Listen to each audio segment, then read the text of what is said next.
we want to introduce a new person to creation research. This is Steve, and you've been working with us now for a couple of months now. Yeah, just at the beginning of May, started working based in Oswestry. Yep. And I wonder if you thought whether you would be in a field in the wet and the cold, helping us dig up fossils just a few months ago when you came and joined in with us. Well, I did see that the convention was happening and possibly might be involved in that. So, but I didn't think it would be cold and wet, I have to say. To be fair, neither did I. Not in July, anyway.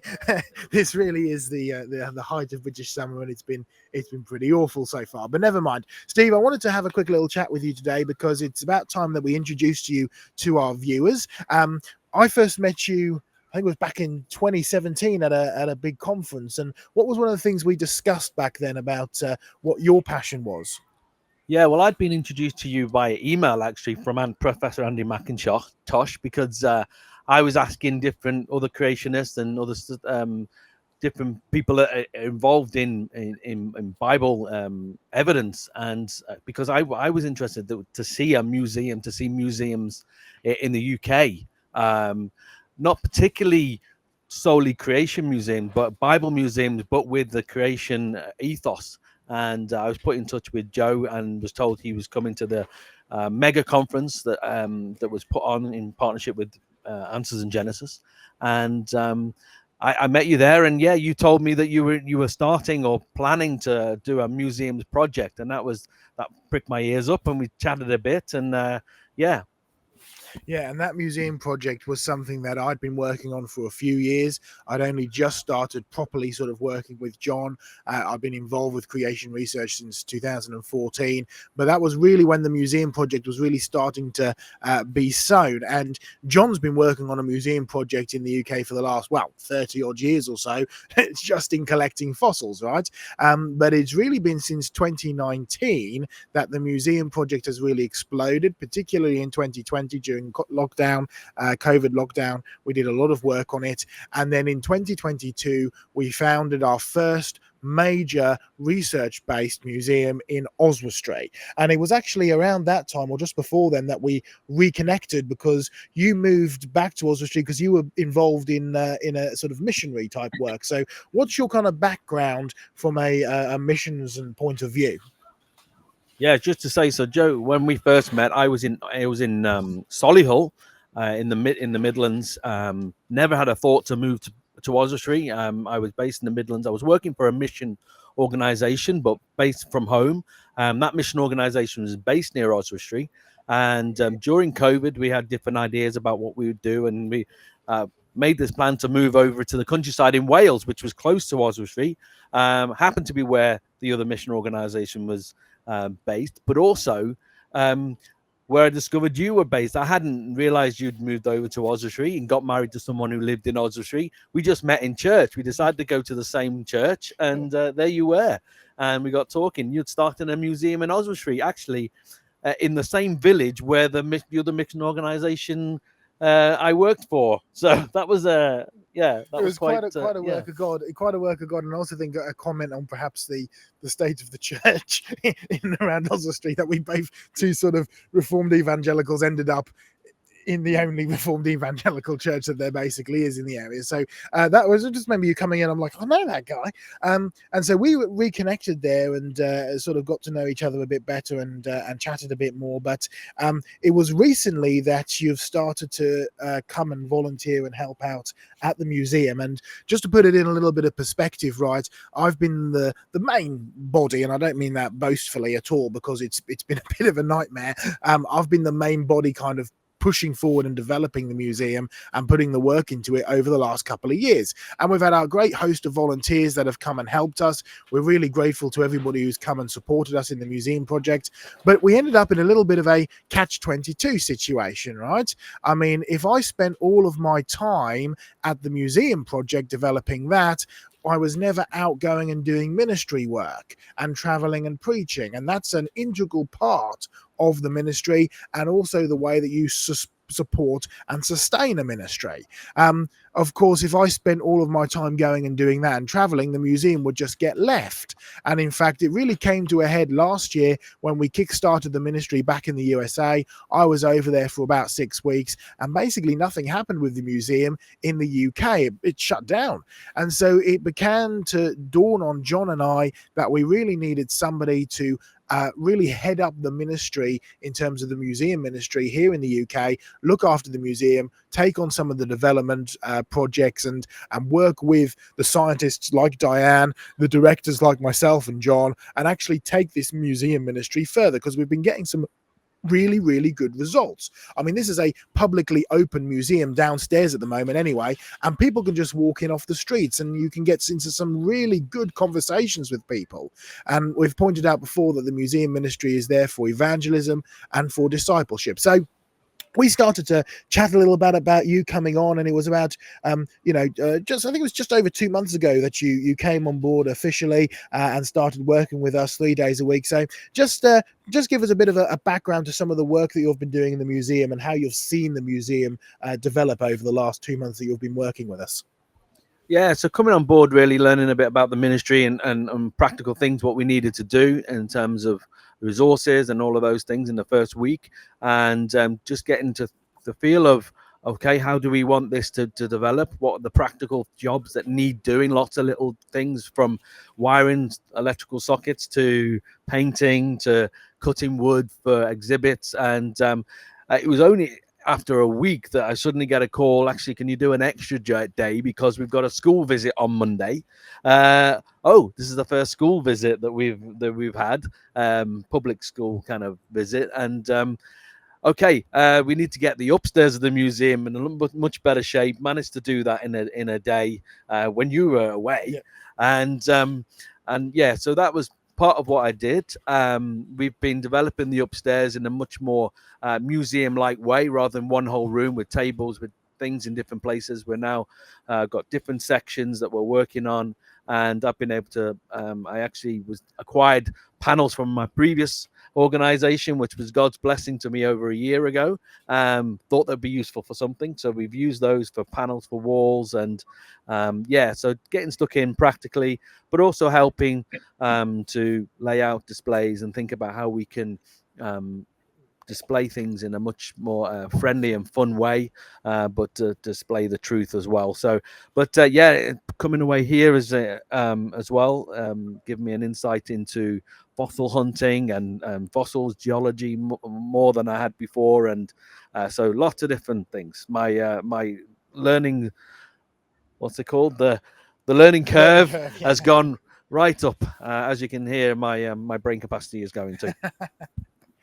It really, and honestly, the museum development has come on more in the last couple of months than it has really in the previous year. And part of that is the fact that when we moved in very quickly out of necessity and had to dump everything in the museum, and have been slowly working on it for the last year and a half. And our still current worker, who'll be leaving us shortly to go and get married, Susie, has done a fantastic support for us over the years. But it really needed somebody to come in with the skills and a bit of the knowledge to actually take this forward, and Steve has already done a fantastic job on that. So Steve, just introducing more sort of yourself personally, give us a little bit about your background, your family, your life and stuff, and some sort of personal things that people might like to know about you. Yeah, great. So I grew up in Liverpool in England. You might not hear the accent because I've not lived there, although some will hear the accent. I've not lived there for more than half my life now, since I left there for uni. I went to Leeds Uni. It's quite a bit of a history, lots of different things I've done, but working for a mission organization with my wife. I'm married to Catherine, my wife, and we spent 2 years on a ship traveling the world, doing mission work, and then back in the UK with various mission organizations, a couple of different mission organizations doing IT and then representative work. But we also have a family. We have 6 kids. They are age ranging from 7 to almost 16. We live in the countryside with goats and surrounded by sheep, not our own sheep, but we've got our own goats. We've had pigs, and we've got ducks, chickens, bees, and next week we're about to get some donkeys, all being well. So busy with a small holding. I don't know what you would call a small holding, but it's a small holding, but enough to keep you busy as well when I'm not working in the museum and out in the field. I'm out in another field looking after goats and building shelters for donkeys and various other things as well. But yeah, grew up in Liverpool, became a Christian. I was blessed to be in a Christian family, so um, thankful to my parents and my church for helping me grow up. Became a Christian when I was 7, and always keen to be involved in mission work when I was from my middle teens, doing beach missions, and then that just led to further desire to do mission work through my adult life as well. So, yeah, blessed to be a part of creation research at this point in my life, and yeah, it's been fun so far. Great stuff, thank you. So yes, as you can hear, it is a vital work that we're doing with the ministry and with the museum research, and Steve is now a real integral part of that. So we're very grateful to the Lord for providing Steve at the right time. But as you heard, he has 6 kids. That's a lot of mouths to feed, and so we do need your support to be able to support workers like Steve on the field, to support myself and Sarah Ann and our new child, which will be coming along in just a couple of weeks. So we're very excited about that. So yes, there's a lot of workers that are in the field that need your support, and so we are very grateful to all the people who send donations through and sign up to donate, because it really means that we can continue with all of this kind of work. But Steve, I've got one last question for you. More of a, well, you're going to actually answer this question in full later on, because we've got a little teaching clip that Steve gave for us for our devotions this morning at the convention. We've been doing praise and worship every morning and a devotions before we do our field trip and actually go out in the field. It's really important to start the day by spending time with God and in fellowship with each other. So every morning we've been doing devotions. I've had some great people leading, and Steve led this morning, and you're going to hear Steve a little later in this video clip and kind of answer this question in a bit more detail. But I just wanted to just briefly, Steve, what is the importance of a museum ministry? Why did you want to get involved in a museum ministry? Because this was before you even started working with us, this interest in a museum ministry. So why is it important, particularly in light of it being a ministry, not just, oh, this is all very interesting? Yeah, that's true. So my original desire came from others that had desire. I worked with a children's evangelist who had a real desire many years ago to set up an attraction, a Bible themed attraction that would bring kids and families from all over the UK to an attraction that would teach them the Bible, teach them the truth of the Bible. And I've seen over many years, where are the Bible museums? Where are these creation museums in the UK? I visited the ones in the US, the amazing full size Noah's Ark, and why have we not got something like that in the UK?